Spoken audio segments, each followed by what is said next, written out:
Hello everyone and welcome back to the channel. Today we're going to be reviewing Your Monster. I managed to catch this at an AMC screening because they do their weekly mystery movie Monday, and this is what it turned out to be. The film is part horror, part rom-com, and part musical too. There's a lot going on. It's also the feature debut of director Caroline Lindy. In Your Monster, Laura Franco, played by Melissa Barrera, is recovering from surgery after a cancer diagnosis. Her boyfriend, Jacob, who broke up with her during her stay in the hospital, developed a play in which she was meant to play the lead character. So now she's in this awkward position in which she feels like she deserves the lead part, but is doubtful that her ex will cast her. Of course, Laura is also dealing with the fact that she returns home from the hospital to find an abrasive, if charismatic monster hiding in her closet. I'm going to pinpoint a couple of movies that I think this takes inspiration from, and also some that I just think are similar to give you an idea of what the tone is like. But just as a quick side note, it's funny to me how this has some similarities to A Different Man, which is a completely different movie, but that film also followed a lead character whose significant other developed a play based on them. Then they break up, and now the main character is jealous because they're unable to participate in the production anymore. That's where the similarities to A Different Man begin and end, so that's neither here nor there. As far as major influences for this film, I mean, Beauty and the Beast is the obvious big one. Not just in the fairy tale romance thing that it's going for, but also the design of the monster himself, who is played by Tommy Dewey. It does have some similarities to a film that came out earlier this year by the name of Lisa Frankenstein. Granted, the similarities are pretty surface level. We have a main character who is bonding with a monster. This time, it's not a corpse risen from the dead, but a more werewolf type creature. And regardless of my thoughts on this film, I do want to say that I like when filmmakers take risks like this and try to blend genres that normally wouldn't go together well. Just make something original and unique, and while this clearly does take inspiration from Beauty and the Beast among many other films, it does have a spark of originality that I appreciate. But I think it's a good idea to point out that this is not a full-on rom-com, so don't go in expecting that. It's much more about Laura as a character than it is the monster as a character. They are not equals in terms of screen time and development. And quite frankly, there's not much horror in it either, so I don't want to compare it too heavily to Lisa Frankenstein, which, despite having a lighter rating and being PG-13, that film got a lot darker than this ever does. I struggle to understand why this is rated R at all. I mean, you take out some of the stronger language, and this could definitely have achieved a PG-13. Let's talk about the cast here for a minute, because they also do a lot of the heavy lifting. The standout for me was Tommy Dewey. I've never heard of this actor before, but he was great as a character that is very integral to the story and could have easily fallen flat if the wrong person was occupying the role, but he's great. I think his timing is excellent in a film that has some rocky humor. Not all of it lands, but his dry sensibility and his timing worked well. He has a much softer voice than you would imagine if you look at him in full makeup, but he can also snap on a dime and start roaring, so there's that. Melissa Barrera is asked to do a lot in this movie, starting with tons of ugly crying over her breakup,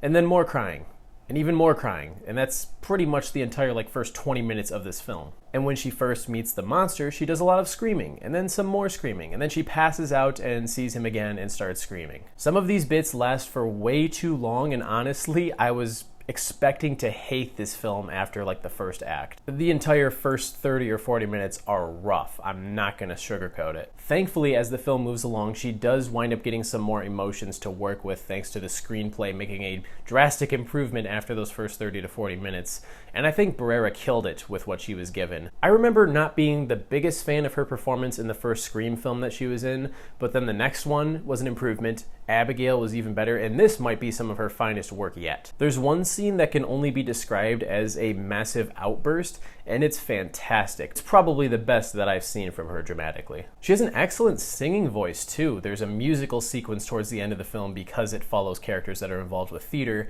And although you can tell there's some ADR going on and it doesn't look spectacular, the sound doesn't exactly mix with the movement of her lips perfectly, but that doesn't change the fact that her voice is fantastic, and she did still record the songs even if they weren't at the same time as doing the choreographed dance numbers. And for all of its rough patches, the film does have an overarching, cute little message about self-love and not putting up with toxic people in your life, and not putting those people on a pedestal because you want them to be your own idealized version of them. This is one of those films that as it went along, I was more and more invested in it.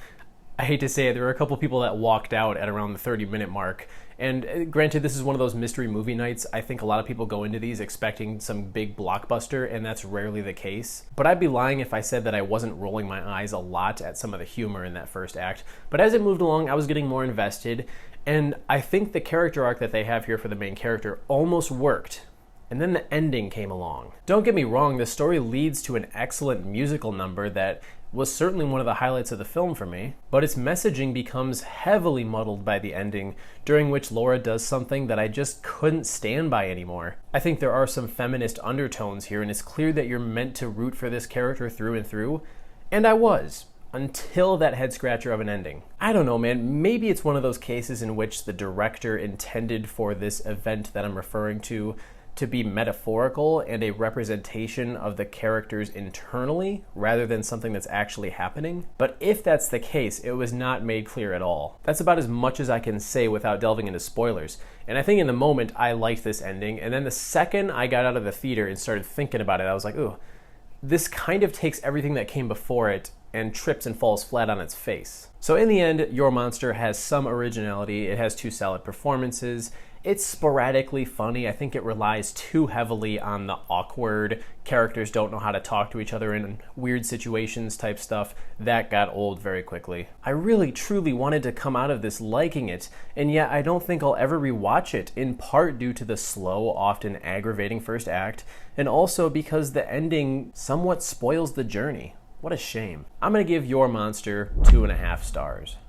I think it needed to either lean more into the horror and black humor like Lisa Frankenstein did, or just scrap this ending altogether and come up with something a little bit different that doesn't tarnish what the film set up beforehand. I hate scoring films like this because it's on the cusp of doing something that I genuinely like. It just doesn't quite get there.